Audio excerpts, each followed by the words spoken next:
కడప జిల్లా పులివెందుల నియోజకవర్గం వేముల మండలం భూమయ్యగారిపల్లెలో 23, 24, 25వ తేదీ ఈ 3 రోజులు శ్రీ లక్ష్మీ నరసింహస్వామి నూతన ఆలయ నిర్మాణం సందర్భంగా ఈ భూమయ్యగారిపల్లెకు వస్తున్న ప్రతి ఒక్క భక్తులకు ఆహ్వానం పలుకుతూ మీ అందరికీ ఆ స్వామి ఆశీస్సులు పొందాలని కోరుకుంటున్నాం.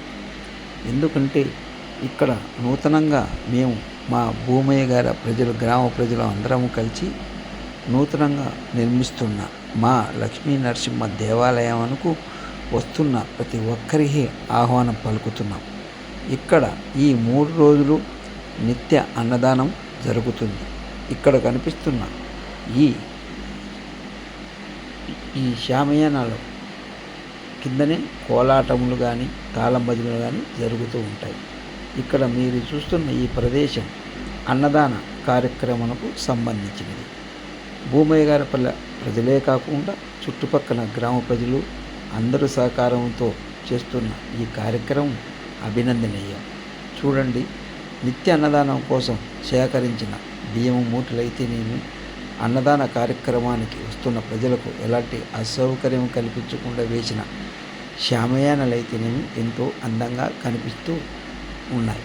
ఎంతమంది వచ్చినా కూడా నిరంతరము ఇక్కడ అన్నదాన కార్యక్రమం ఈ 3 రోజులు జరుగుతూ ఉంటుంది. కాబట్టి ప్రతి ఒక్కరూ ఈ కార్యక్రమానికి రావాల్సిందిగా మనస్ఫూర్తిగా కోరుకుంటున్నాం భూమయ్య గారి పల్లె గ్రామ ప్రజలు. ఎందుకంటే ఇక్కడ జరుగుతున్న ఈ కార్యక్రమం పచ్చని కొండల మధ్యన వెలిసిన ఈ లక్ష్మీ నరసింహస్వామి గుడి ప్రసిద్ధమైనది. ఇక్కడ కనిపిస్తున్నది ఈ కోలాటలకైతేనేమి తాళం భజనలకైతేనేమి నిర్మిస్తున్న షామియానాలు. ఇక్కడ కనిపిస్తున్నది ఇక్కడ వెహికల్స్ ఏదైనా కానీ వచ్చిన వారికి ఇక్కడ సౌకర్యం కల్పించడానికి భూమి తయారు చేస్తున్నారు. ఎన్ని వెహికల్స్ వచ్చినా కూడా ఈ ఆవరణలో ఈ తోట ఆవరణలో అరటి చెట్లను దొబ్బి ఇక్కడ భూమయ్య గారి ప్రజలు వచ్చిన వెహికల్స్కు ఏర్పాటు చేయడం జరిగింది. అలాగే గ్రామ ప్రజలు కూడా ఎలాంటి అసౌకర్యం కల్పించకుండా వచ్చిన గారికి వారి సహకారం అందిస్తూ తోడ్పాటు అందిస్తున్నారు. ఇక్కడ కనిపిస్తున్న ఈ లక్ష్మీ నరసింహస్వామి దేవస్థానం పచ్చని కొండల మధ్యన వెలిసి మీ రాక కోసం ఎదురు చూస్తూ ఆ లక్ష్మీ నరసింహస్వామి ఆహ్వానం పలుకుతూ ఉన్నాడు. చూడండి, ఎంత అందమైన గుడి. ఈ పచ్చని చెట్ల మధ్యన కొండల మధ్యన వెలిసిన ఈ లక్ష్మీ నరసింహస్వామి గుడికి ప్రతి ఒక్కరూ రావాల్సి వచ్చి ఆ స్వామి ఆశీస్సులు పొందాలని మనస్ఫూర్తిగా కోరుకుంటున్నాను. చక్కని ప్రకృతి మధ్యన వెలిసిన ఈ లక్ష్మీ నరసింహస్వామి గుడి 23, 24, 25 ఈ 3 రోజులు ఇక్కడ నిత్య అన్నదానంతో పాటు సాంస్కృతిక కార్యక్రమాలు ఏర్పాటు చేయడం జరిగినది.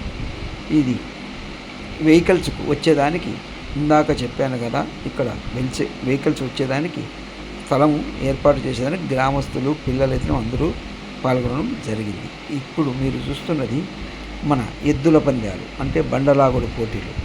దానికి లక్ష్మీ నరసింహస్వామి ఎదురుగా ఒక తోటలో చేతవి ఎద్దులకు 24వ తేదీ 25వ తేదీ ఒంగోలు జాతి ఎద్దులకు ఈ మైదానంలోనే ఇక్కడ పోటీలు నిర్వహించుతున్నారు. ఎంతో చక్కని వాతావరణం మధ్యన ఈ ఏర్పాటు చేయడం చాలా అభినందనీయమే. ఎందుకంటే చుట్టూ చక్కని ఆకుపచ్చదనంతో ఉన్న అరటి తోటలు, పచ్చని కొండల మధ్యన ఈ పోటీలు జరగడం అనేది భూమయ్య గారి పల్లె ప్రజలు చేసుకున్న అదృష్టం. ఇక్కడ ప్రతి ఒక్కరి సహకారము ఈ గ్రామ ప్రజలు అందిస్తున్నారు. కాబట్టి ప్రతి ఒక్కరూ ఈ లక్ష్మీ నరసింహస్వామి దేవాలయాన్ని దర్శించుకొని పునీతులు కావాలని కోరుచున్నాం. ఇప్పుడు మీరు చూస్తున్నదే ఎక్కడి నుంచో బయట నుంచి వచ్చిన వెహికల్స్కు ఏర్పాటు చేస్తున్న స్థలం. కాబట్టి ప్రతి ఒక్కరూ రావాల్సిందిగా కోరుచున్నాం.